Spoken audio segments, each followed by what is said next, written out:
টানা ভারী বর্ষণ আর উজান থেকে নেমে আসা পাহাড়ি ঢলে তিস্তা নদীর পানি বৃদ্ধি পেয়ে তিস্তা ব্যারেজ পয়েন্টে বিপদসীমা অতিক্রম করেছে।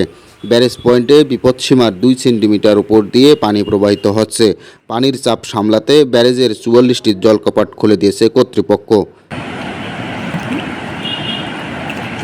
রোববার সকাল 6টায় দেশের বৃহত্তম সেচ প্রকল্প তিস্তা ব্যারেজের ডালিয়া পয়েন্ট দিয়ে পানি প্রবাহ রেকর্ড করা হয় 52.17 সেন্টিমিটার, যা বিপদসীমার 2 সেন্টিমিটার উপর দিয়ে প্রবাহিত হচ্ছে।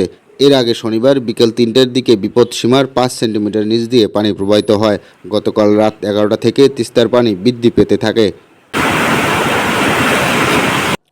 বন্যা পূর্বাভাস ও সতর্কীকরণ কেন্দ্র বলছে, উজানের ভারতের পশ্চিমবঙ্গ ও সিকিমে হঠাৎ ভারী বৃষ্টি শুরু হয়েছে।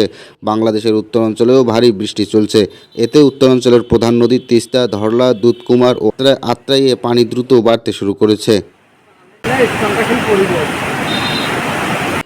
জানা গেছে, উজানের ঢল ও কয়েকদিনের ভারী বৃষ্টিপাতের কারণে তিস্তার পানি বেড়ে যাওয়ায় হাতীবান্ধা উপজেলার গড্ডিমারি, দেওয়ানি, সানিয়াজান ইউনিয়নের নিজ শেখ সুন্দর, সিঙ্গিমারি ইউনিয়নের ধুবনি, সিন্দুরনা, চর সিন্দুরনা, পাটিকাপাড়া, ডাউগাবাড়ি ইউনিয়নের তিস্তা নদীর তীরবর্তী নিম্নাঞ্চল ও চরাঞ্চলে হাজার হাজার পরিবার পানিবন্দী হয়ে পড়েছে।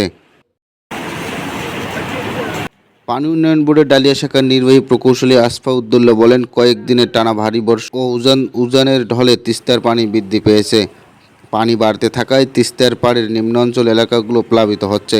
পানি নিয়ন্ত্রণে ব্যারেজের 44টি জলকপাট খুলে দেওয়া হয়েছে। পরিমল চন্দ্র বসুনিয়া, ইমিডিয়া, লালমনিরহাট।